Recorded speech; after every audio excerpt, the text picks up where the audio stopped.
शालेय विद्यार्थ्यांच्या हक्कासाठी व आपल्या राज्याच्या विकासासाठी आम आदमी पार्टी येत आहे शाळांच्या भेटीला हा अभियान आम आदमी पार्टीच्या वतीने सुरू करण्यात आला आहे।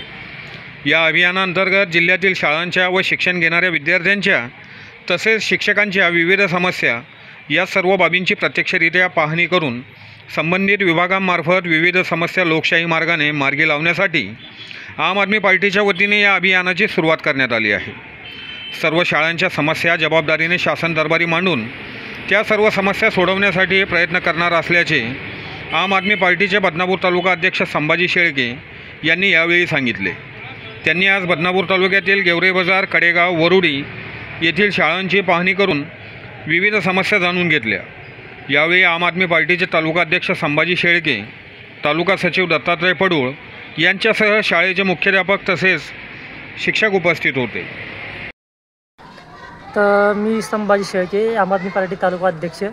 आम्ही गेवरे बाजार या ठिकाणी आलो आहे आणि इथं आल्यानंतर आम्ही ह्या शाळेची अवस्था बघितली। तर ह्या शाळेची अवस्था अशी झालेली आहे की ह्या शाळेची अवस्था न बघण्यासारखी आहे।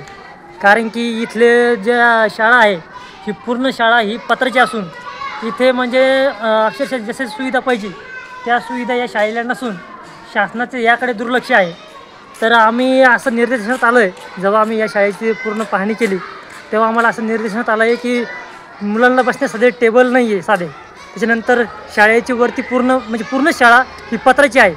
तर ही शाळा मुलांना कसं त्यांना स्लॅबची शाळा आणि एकदम चांगली शाळा करता येईल याकडे शासनानं लक्ष द्यावं।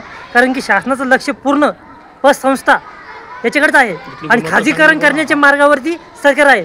तर खाजगीकरण न करता शासनाने या शाळेला चांगलं डेव्हलपमेंट करावं, या शाळेची उच्च दर्जाचं असं शिक्षण जिल्हा परिषद शाळेतून मिळावं अशी आमची अपेक्षा आहे।